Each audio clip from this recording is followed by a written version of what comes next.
முடிவு என்னன்னா, நாங்கள் அவர்களுடன் நிற்போம். இந்த சீட் எத்தனை அதெல்லாம் நான் எண்ணலை, எப்போவுமே எண்ணலை. நான் வரும்போதும் சரி, அது நீங்கள் எப்படி வேணால் யார் என்ன சொன்னாலும் நான் இதுதான் என்னுடைய பொசிஷன்.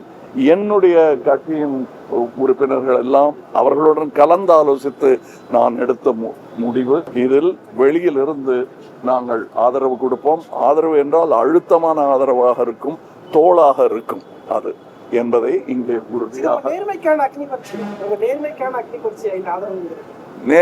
அக்னி பரீட்சை, நேர்மைக்கு அக்னி பரீட்சை கிடையாது. கற்புக்கே இருக்கக்கூடாது என்று நினைப்பவர்கள் நார்கள். நேர்மை தீ போன்றது, அந்த தீ பரவட்டும்.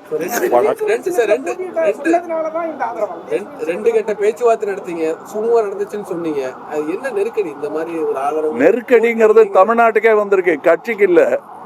அதனால என்ன நெருக்கடின்னு கேட்காதீங்க. நீங்களா புரிஞ்சுக்கணும், நீங்க தானே போய் சொல்லணும்.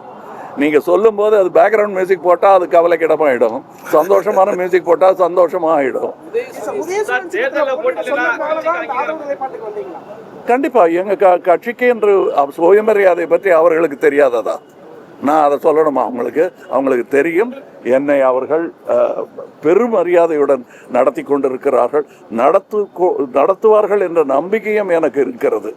அதனால் நான் இவர்களுடன் நிற்பதை பெருமையாக மட்டுமல்ல, கடமையாகவும் நினைக்கிறேன்.